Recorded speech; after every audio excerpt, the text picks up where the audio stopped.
Don't clap too soon. All right, so this is, you are now about 200 guinea pigs, I think, because I don't know how this is going to go, so. All right. Who knows what that is? Really? No one? Not even one? Oh, there's one. Okay, my fellow nerd over here. Fantastic. All right, this is a system called Home Assistant, which does home automation. And we'll get into a bit more detail about later on, but this is where I've ended up on my farm.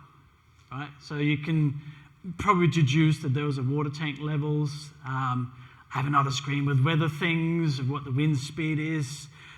Maybe you want to know what the temperature is in each room of the house, or turn the heaters on in some room. Or maybe you just want to have lights, and as you can tell, oh, I got to use this thing. I got this, does anyone know this Logitech spotlight thing?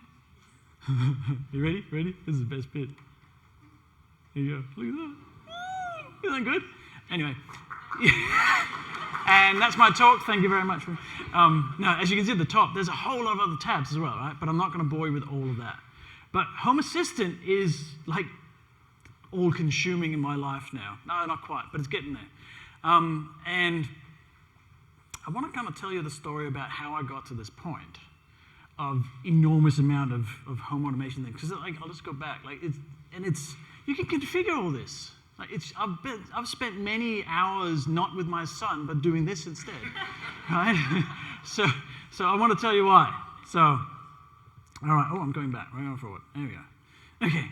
So what does this have to do with building better products? This is where I wanted to sort of share how this journey might benefit all of you. Because I have been, whether I like it or not, working in sort of product marketing for the last 2 years, even though I like to call myself a software developer, right? I am an Azure MVP, etc. We'll get to that in just a minute. So I want to relate this all to better products because I think there's a really good story to tell here, and I think maybe some of you can even relate. But you know what? It starts with llamas. Who doesn't like llamas? Right? Who doesn't like llamas? Yeah, out. Come out. No, it's interesting. About 5 years ago, my neighbor, Keith, said, would you like some llamas on your property? I'm like, that's a random question. But sure, why not? So they're not actually my llamas, but they do live on my land, and I get to take photos of them. But this is where it starts. So let me just first go, hi, I'm Lars, because I don't start with that because that's boring. I do work for a Perth company. Well, I say Perth company. Actually, my boss is in the room. I should be careful now. No, most of the employees are in Perth. We don't have an actual office. I'm based in Victoria. But we build magic software, hence the wizard's hat for the logo. I think it's fantastic. I'm a Microsoft MVP for Azure, and I run a YouTube channel with my name. But we'll get to a lot more of that, because that's sort of part of the story. Okay. Any questions on llamas? Yeah, see, now you like them. I know, gotcha. So, as you can see, the date stamp here, September 12, 2018. This was I've had to look through Twitter, by the way, or what's it called now, excrement? Anyway, when I first posted a picture of llamas, and it was then, right? So it's 5 years ago, almost to the day. And it was just a picture of llamas. Like, I didn't think much about it. And as it turned out, it's kind of to the point where in this new job at Arkahna, I've only been there not even a month now, I saw a screenshot of a conversation before I started, and someone said, oh, can't you just get Llama Dude to do it? Because I couldn't remember my name. Right? So it's almost become part of my identity without even trying. So llamas are cool. I like llamas. They're funny. They're weird. I call one of them Greg because he's got odd eyes. You can do all sorts. So I took photos of them. I put them on the internet. And then this started happening. People replying. I thought that was quite good. Or even people in Perth joined in. So it had some effect, right? People were suddenly starting to sort of notice these weird creatures. Because for some reason, if I had done this with cows, it wouldn't have worked, I don't think. Right? So llamas just happened to be it. By the way, if anyone knows abstract code, this is the majority of his tweets. They're like that. Actually, he's on the other one now. What's it called? Mastodon. So that was 2018. This started. Then something happened in 2020. What was it? Oh, you didn't have it here. There's this thing called pandemic, right? So in Victoria, they locked everybody up. And I started, like everybody else, to dabble at things at home. I couldn't go anywhere. So I made networking stuff. I never thought I'd be interested in hardware, in networking hardware. I thought it was the most boring thing ever. Like, you just plug things in and it's supposed to work, right? I'm a software dev. But I got really into it. And I started, this is being recorded, I started not making my own cables. You can't do that in Victoria. And also, like, we ripped up the roof and we put cabling, all sorts, right? All with the intent that I wanted to upgrade this damn network because I was working from home. And that's a lot of land to cover. So who here has a Wi-Fi network that doesn't cover their whole house? There's like 3, right? We need to have everything covered in Wi-Fi because we want to use Twitter, wherever, or whatever we use, right? TikTok, something. And I have the same problem. It's just I have 50 acres to cover. So it went a bit out of hand, I think. Yeah. We'll get to the coverage in just a minute. But yeah, this is not all the property, but it's pretty, etc. It's lovely, but it's a lot of it.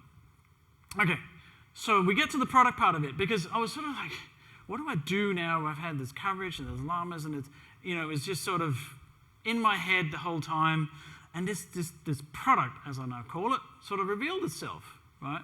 So I put this tweet up on the internet, right? Llama-cams live. And it was literally just that video of a llama walking past the camera because, hey, I now have coverage at my pump shed where there happened to be a llama, right? And that just kind of took off. So within a couple of months, I had made llama-cam.com.au. I don't know if anyone ever visited llama-cam.com.au. And the website's still there, but side note, I used a laptop to host it because that's all I had. The battery might have gone to twice the size. So it's a bit broken. But no, it was there. And I spent, again, many hours not with my son doing this. And the cool thing was that I could use technology to do this because I'm a nerd. Right? So yes, I live on a farm, and yes, there's no internet connection because we didn't actually have internet connection when we moved there. There's no mobile connection either. And so I did this. This was my approach to it, right? So that's the llama, the first one. Okay, no mind. It looks into the camera, and then there's OBS. Anyone use OBS for streaming or anything? Yeah, exactly. See, it's not hard. And then I took that OBS feed and I fed it into Azure Media Services. Does anyone use Azure Media Services? And there's like no one. No, exactly. That's always the case. I don't know why. It's quite good. No, I considered YouTube, but there's things around only having 12 hours of store. I don't know. It was just complicated. And then eventually onto the internet in my very, very advanced WordPress website. So I did have, now we're talking about product, right? So here's the product, llama-cam. There'll be other products coming later on, part of the story, but we have the first one here. So I had some constraints. Anyone want to guess what would be the constraints living on a farm having to stream llamas all the day? Anyone? Just yell it out. Bandwidth? Thank you. There was network somewhere. I sort of sorted the network. Say again? Llamas kicking over the camera. Yes, you're not wrong, but I put them up really high, so that wasn't a problem. But that could have been, natural interferences. But yeah, you're right. That was my internet in 2020. 100 gigabytes of internet per month total. Thank you, Australian government. Right? That was on NBN Skymaster, which sounds like it's out of James Bond, and it really isn't. That was all I had. And that also had to cover my work allowance. It had to cover, well, I was going to say Netflix, but that's another talk. I don't have Netflix. Anyway, that's a rant. I'll stop now. Yeah, it had to cover everything, right? I didn't want to self-host that stream. I didn't want to have everything, going on my land, property, whatever. I didn't want to have anything to do with that. I just wanted to sort of shoot it off somewhere and be done with it. I didn't have any budget, right? Like most startups or new products, I had nothing. So it had to be sort of free-ish. Luckily, I'm an Azure MVP, which does give you free Azure credits, right? So we work with what you got. And I wanted to minimize maintenance, because I know that once it was live, any developers in the room, like writing code? None? Really? Oh, there's a few. There's like half a hand. You can be honest. It's okay. We're all friends. Who here loves doing maintenance on their code? Exactly, right? So no. Just no. Like, set and forget. So those are my criteria. And it worked reasonably well. I had to limit the bit rate. So they were certainly not 1080p llamas. They were more like 1996 llamas, but it worked. I had to only do it 9 hours a day, which is fine because that's daylight anyway. So I worked within the constraints. And it was actually quite popular. Maybe because people were sitting at home and had nothing else to do. Except in WA, because none of you knew about the website, so you weren't sitting at home. Is that? Yeah, there's like 3 people nodding. I know what you were doing, telling Victorians to stay away. Okay, so what happens is when you finally launch it and you get the product out, things starts, you get feedback and things starts breaking or going out, whatever, you get ideas. So it matures, and you need to improve on it, right? You need to iterate, to use a good software development term. And so I did. Part of it was that my network started improving, so there was, some switches and access. Actually, there's more access points than that. There's cameras as well. It went a bit out of hand, maybe some would say, but there's a lot of land to cover, and I had to have cameras, right? So I had a lot of equipment set up around the farm. Some of it I put online. I'll show you that in a little bit. But my main concern with this, does anyone want to guess what it is? Now that I have something live streaming to the world and people are watching it, and I have a channel going out, and there's anyone? Sorry? Resiliency? I kind of outsourced that to Azure. I went, you sort that one out? Now security. Right? This was my security. That was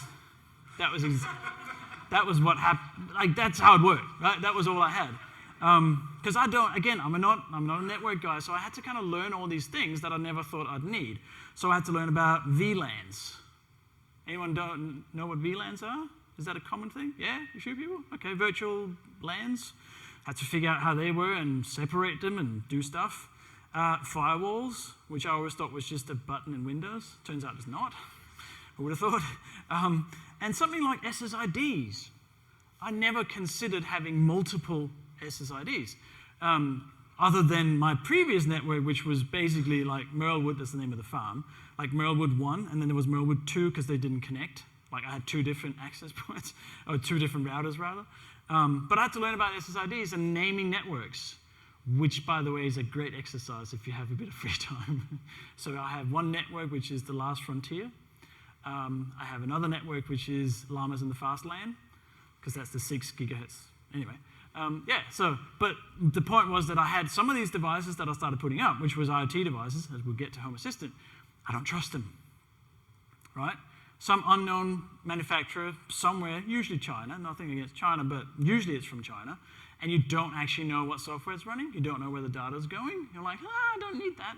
So I put it on its own separate VLAN, or SSID, so that I didn't have to worry about that interfering with, say, everything else on the farm. So yeah, so security, do you like that GIF? It's good, isn't it? That is just the best. Yeah, I've got security, look, yep. And then once I had all this infrastructure in place, I started doing things with it, because suddenly I had this enormous network of many nodes and many, internal capacity at least. So this is one of the things I did. I started measuring water tanks. You might recognize some of these. That's an older screenshot.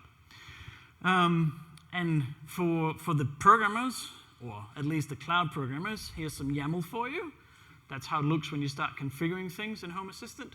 I'll give you a demo a little bit later on, actually very shortly, about some of this stuff. Because as it turns out, most of the programming skills that I've had for 20 years, you don't really need a lot of them to do a lot of the things that brings value in the product, Right? Yes, we've got to build the product, but then after that, you sort of, it's mostly configuration and setting up things with YAML, right? Does anyone know, has anyone done anything like this? Am I complete? Yeah, you have. There's 2 people. So I'll just talk to you. No, it's incredibly rewarding, and I'll show you a bit more about why. But let's have a look, because I like doing demos. I like showing things that work, or maybe they don't. We never know. But actually, they're automations. They're not really products, but let's call them products. So let me just show you some of the stuff that I have done with all of these things. Okay. So we'll start here. Nope, we will not. Okay. Talk amongst yourselves. I just got to duplicate the screen, I think. Hello.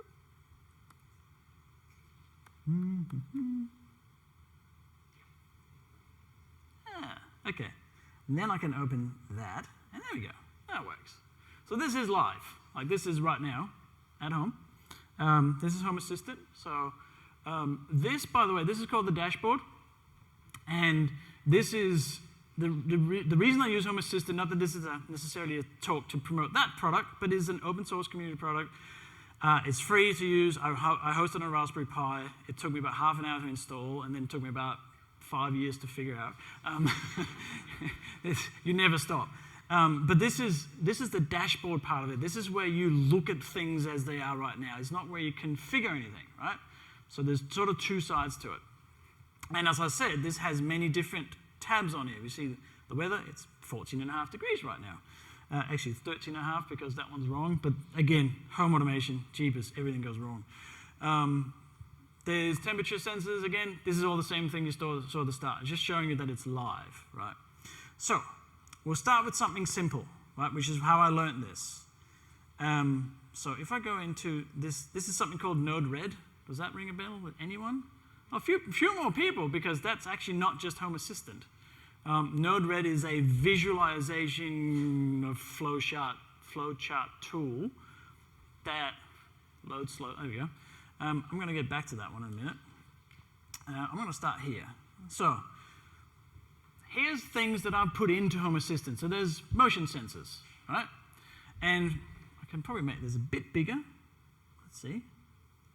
Oh, I wouldn't want to search. Sorry, the wrong one. There we go. Okay.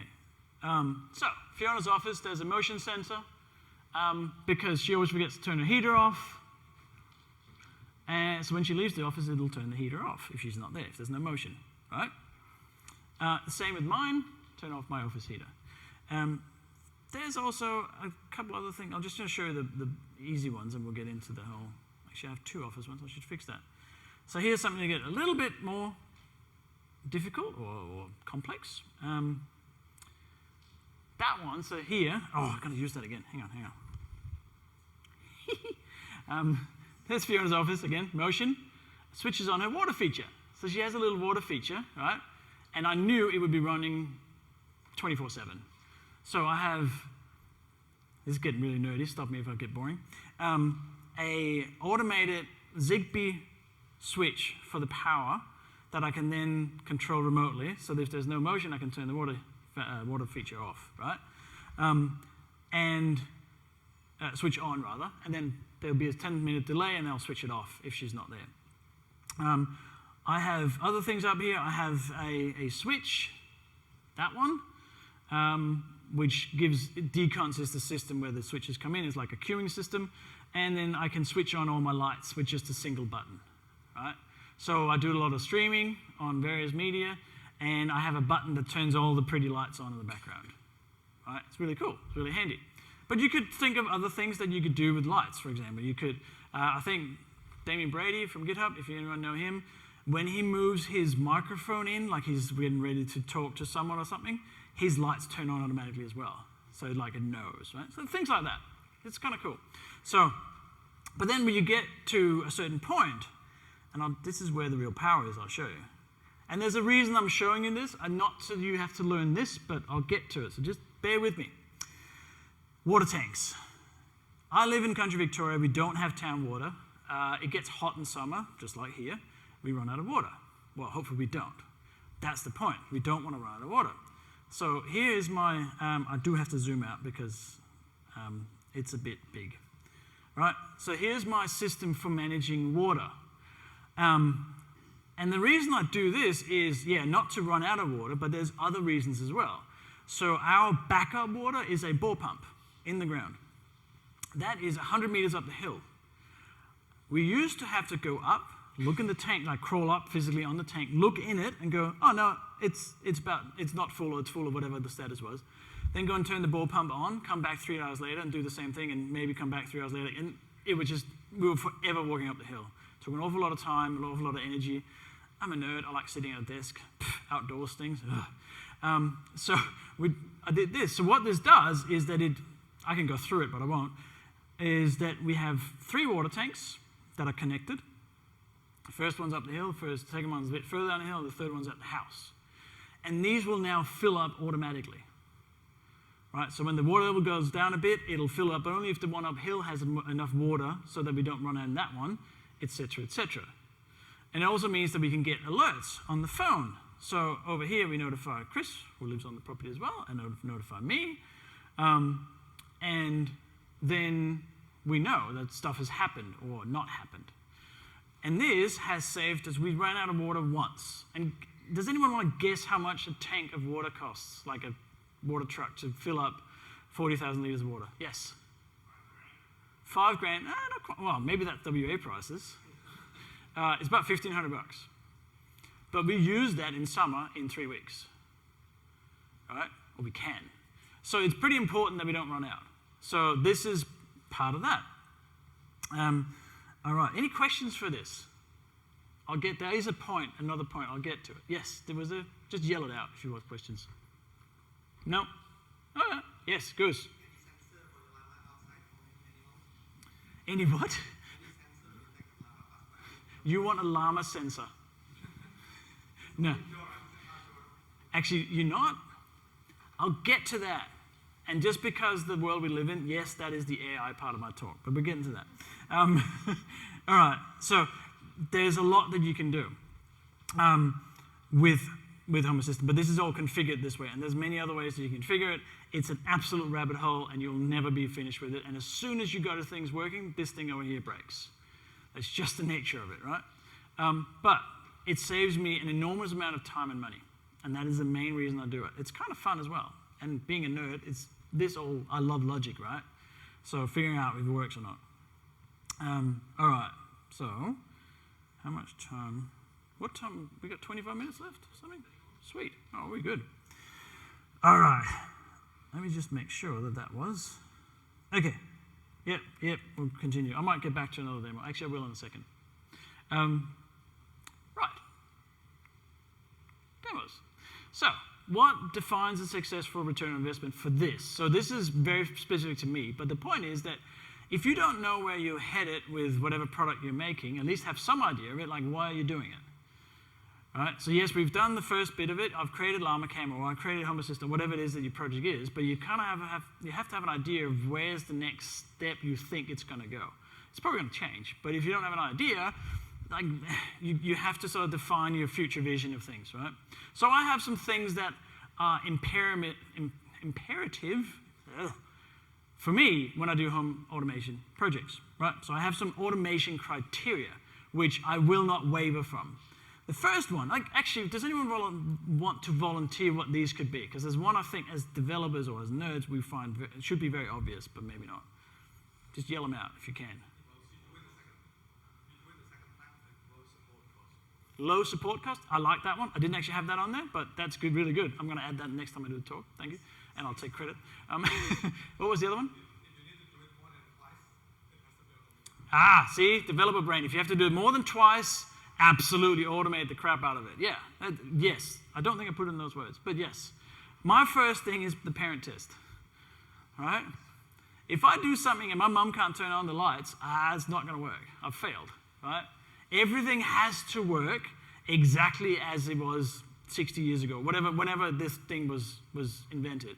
It's one of the reasons I do not use the Wi-Fi bulbs, which I imagine someone has. Yeah, the bulb that, yeah, exactly. So Josh saying he's got the bulb that's Wi-Fi connected. Actually, I do have some, but for the sake of this, let's say I don't. So what happens in that case is that, yes, I can turn the lights off on the app, right? And then someone turns the switch off, and then my mum comes and she turns the lights on and they're not working.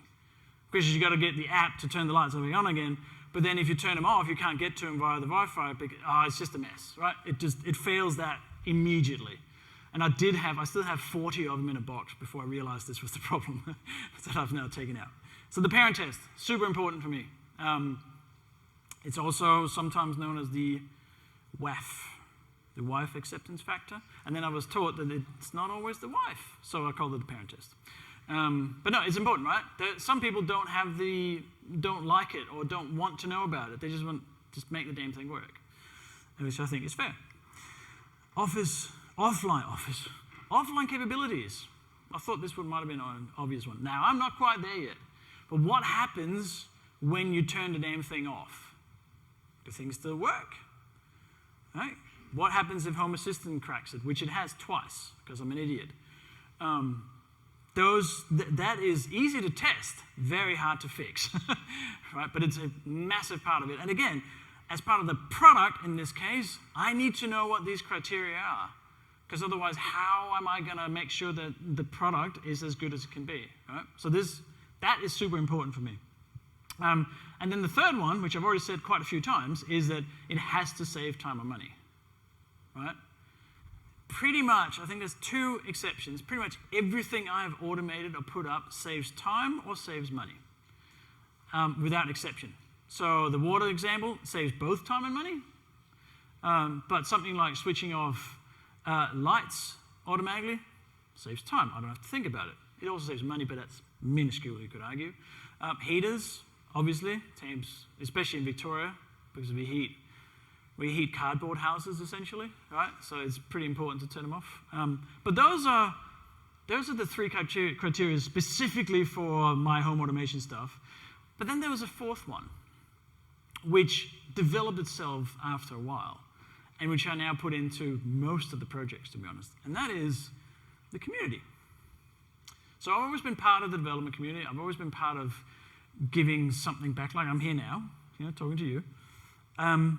And I started doing YouTube videos about 2.5 years ago, almost 3 years ago. And part of it was because I had people starting asking questions about, how did you do that water tank thing? Like, what's the YAML? And can you, So I started doing videos on how I did it. And because I'm me, I leave in all my mistakes, which, by the way, if you ever do content, try and do that. Just record without practice and leave in all your mistakes. You can edit it, of course, it doesn't have to be boring or anything, but the fact that you leave a mistake and then fixes it has so much more value than the golden path. And I think that's part of some people's appreciation of some of the videos I've done. But the community part of it is just, if I don't do anything now without figuring out how I can relay that knowledge to the community. Right? And YouTube, for me, is the perfect medium. Like, it works so well. Especially YouTube comments. Because I've always heard beforehand that YouTube comments, people were so nasty and they're trolls, right? Never. And the funny thing is, it's happened like a few times, and people go, oh, this guy's an idiot, he doesn't even know how to use a power drill or something like that, right? And I'll just calmly explain that this video is not about power drills, right? There's always a way you knock it down. Or if you have people that go, oh, you should have done it blah, blah, this way. And then you just ask, can you just link to your content so I can learn? Silence. Nothing, right? So there's a few, but the vast majority are super nice. They're like, this is cool. Hey, did you know you could do it this way too? Right, you get feedback. It's a fantastic way of building an organic awareness, I guess, or community around your product. It really, really works. It's not overnight. There's no book or manual for it. You've got to feel your way a little bit, but it's so effective. I can't do anything without almost making a video on it now, which also becomes a problem, as you can probably imagine. But yeah, that to me is the fourth criteria, which is as important as the other ones now. It didn't used to be, but it is now. Okay, this is what happens. Like, these are some of the YouTube comments, right? So I was saying, it's missing a bit. Okay, but some of it is very nice. Probably the most anticipated YouTube video ever. Blah blah. Oh, lovely. Hi Lars, great video. I just got the components. He's done it. some people are saying, hey, I just got to this bit, I got stuck, and I help them, and you get comments, and you get this relationship. I know a lot of the people that comment regularly, right? And then we get people that say, wait, I did this night comparison between 3 cameras, and I forgot that I shouldn't have infrared on all of them at all times to compare them, and some people pointed it out. So I learn as well. It comes back the other way too. And it's incredibly rewarding, and well, you can see people tend to actually love it. So now I'm thinking there's probably a question on your mind right now. It's worded something like this, right? Yeah, cool, that's very good. How does this actually relate to development? Like, why are we here? I'm glad you asked. So there's 5 things I think you can get out of this, or I have got out of it, in terms of sort of projecting it or transferring to your own products or your own experiences, your own services, whatever you are working on. The first thing is to listen. Right, so you remember this tweet from the start, right? And I said llama-cam is live. I didn't actually have llama-cam. It was just a camera that I took the video off. But then suddenly people started going, oh, live streaming, 24/7. And people were like, oh, I love looking at him. So I was like, hey, hang on. There are people that want more llamas, basically. So how do I make that happen? And obviously Gerald said, live stream it, and it kind of gave me the idea, right? He's also on YouTube, by the way. If you want to know about .NET Maui, look up Gerald. He's really good. So listen to your user base, listen to your customers, to whoever, your community, whoever it is that you are building a thing for, because they will let you know what works and what doesn't. I found out, for example, on YouTube, you can create almost like blog posts, but they're short, like little itty-bitty ones. And there's a picture poll. So you can set up 4 different pictures with different, and say, hey, vote on one. I've used that twice to say, hey, what should my next video be on? And giving people some options of what I'm thinking. And both times, I've gone, no, surely not. That's really boring. But I've done it anyway, and guess what? One video is the 4th best performing video ever, and the other is the 6th best performing ever, right? So yeah, don't think you know everything. Listen to your audience. All right, second part of this that I've learned is just damn well build it. I think there was a talk earlier, I can't remember who talked about this, but maybe it was you, Michelle, actually. Like, you get to a point, it's like, just get it out there. Just build the damn thing, right? And you won't get it right the first time, probably. And you might have to redo it or whatever, but there are so many projects that I've come across where they go, it's not quite ready. No, we just got to fix, we just got to just get it out, right? I'm not saying release it the Microsoft way without any testing at all. That was cruel, but I couldn't help myself. No, it's make sure it's secure and has some features, etc. But don't constantly nag yourself about, I just got to, look at the backlog, right? Get it out there. Number 3. I like that. I came up with that.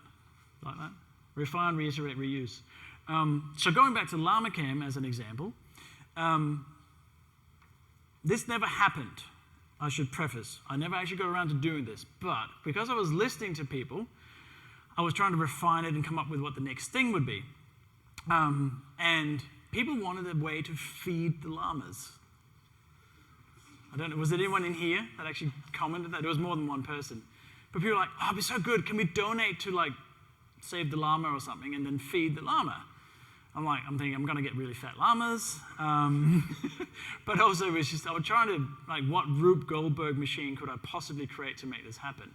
But it would be fun if someone could click a button and go, I'm going to donate $5 and a carrot came out or something, right?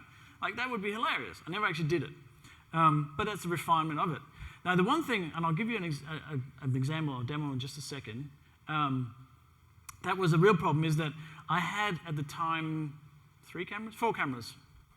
I have 5. Anyway, I had 3 or 4 cameras on the paddock where the llamas are, but it's a 7-acre paddock, right? So they might be way up the back of the hill or just out of sight, and you can't see them. So people go, ooh, llama cam!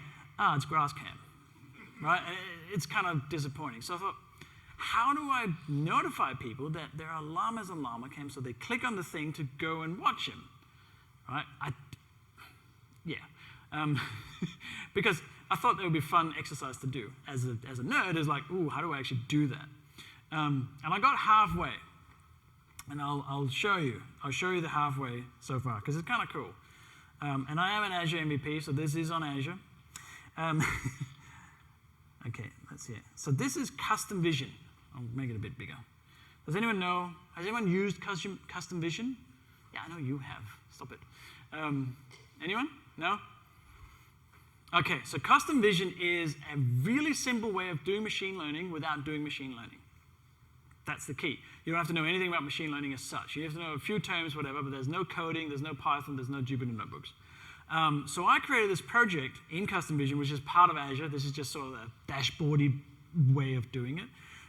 So I'll show you. I know it's a horse. Thank you. Relax, okay? So this is a way of training a model, a machine learning model, a pretty simple model. It's not going to be too complex. That you can then use for your project, right? So I did, with very few images here, you see there's not that many images, I gave it some, so you see this is a negative, so not a llama. So I'm training saying this is not a llama, right? I'm trying to find things that was similar, so there's a camel, not a llama. There's a llama, that's a llama, etc., right? You get the idea. So I had some of my own photos, like that one there. Sorry. That one there. I know you like that bit. And a couple down the bottom. The baby ones are from my paddock as well. That really grainy one is like a massively zoomed in thing. But you get the idea. So there's not many pictures. And then you train it. You click train.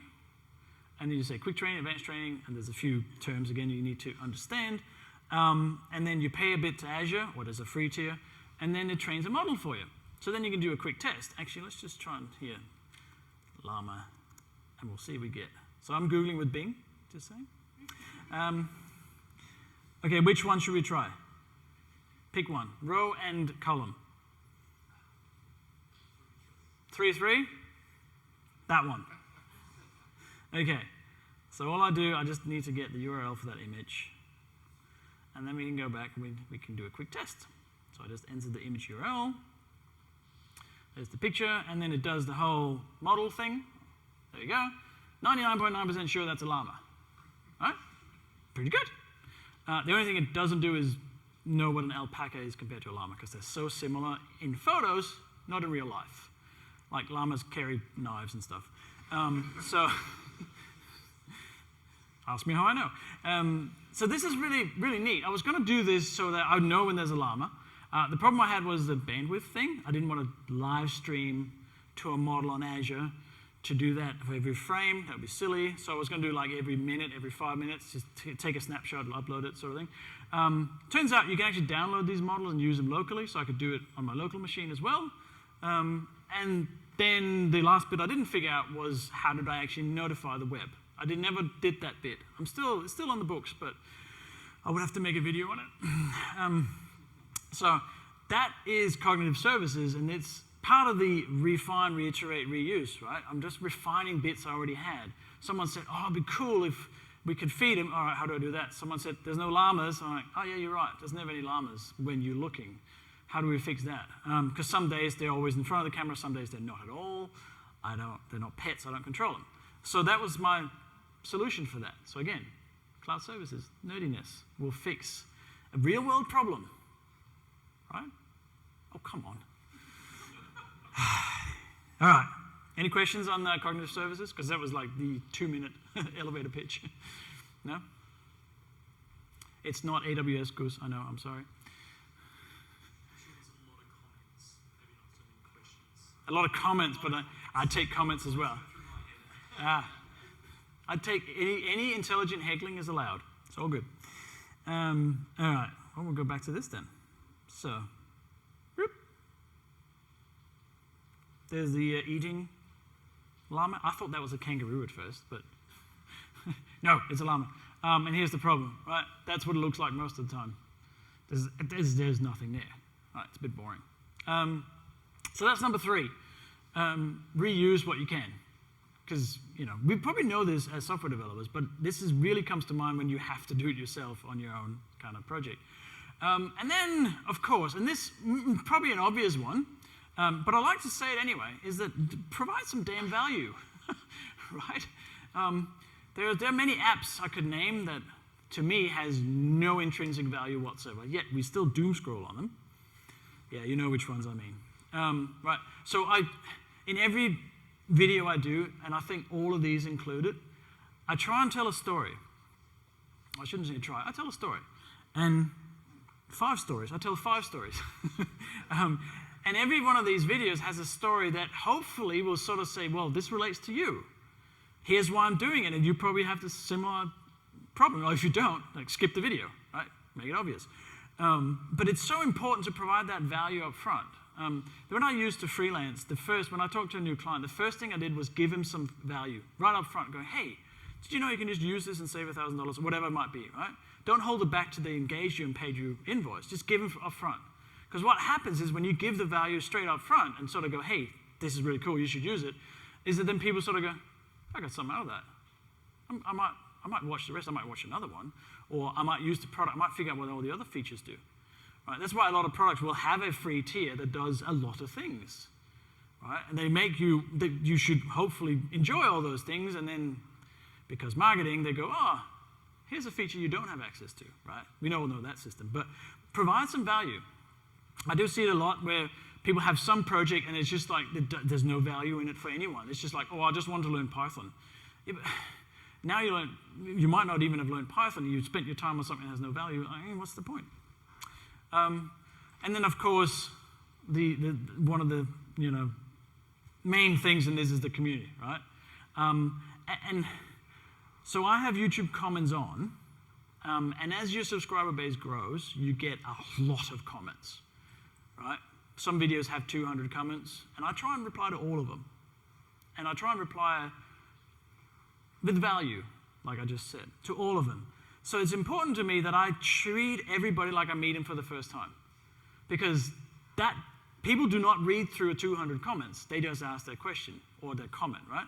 And it's the one that someone else just said, and the day before, and 3 days before, and then another, and it just, but you can't sort of go, oh, just read out, right? You can't do that. You've got to go, hey, good question.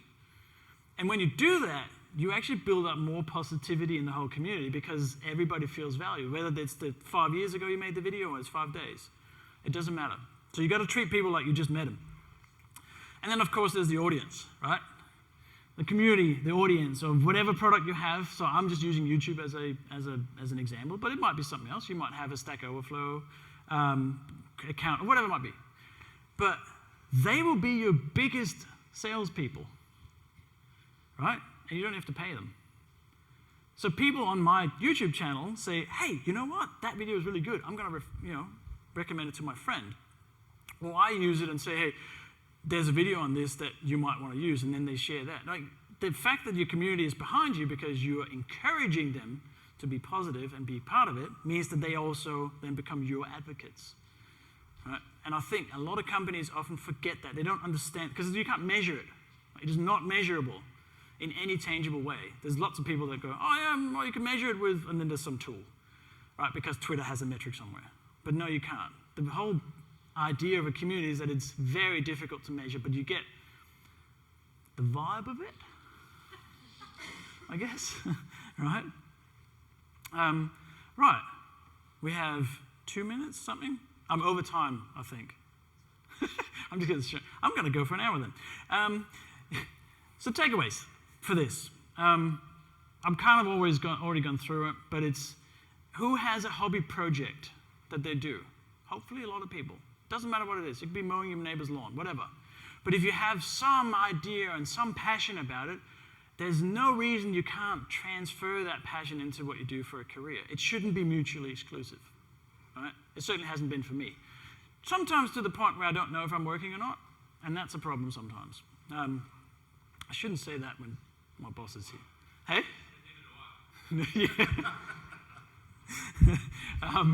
Yeah, and it's, I mean, I got to do a plug here, but it is literally what we do at Arkahna, right? It's feeling the way of how these projects come together. As far as I know, I mean, Josh, you can correct me if I'm wrong, but I've only been there 3 weeks. But it's so liberating that you don't have to worry about in this case, hours, logging hours as a consultancy, for example, it makes a big difference. Why can't you invest some of your passion from your day-to-day? Hopefully you don't go to work to have time off, right? It shouldn't be like that. Don't discount wacky ideas is one of the takeaways that I thought was really interesting. I would never have come up with llama-cam if it wasn't for all of those previous ideas and thoughts and comments that came through various medium, right? It didn't happen overnight, but it was a wacky idea, and most people, especially people in my household, went, "You're doing what? Why?" Right? Because they didn't have the vibe or whatever it is that community had. Yeah, I think that's sort of it, I hope. Bit of a rant, but...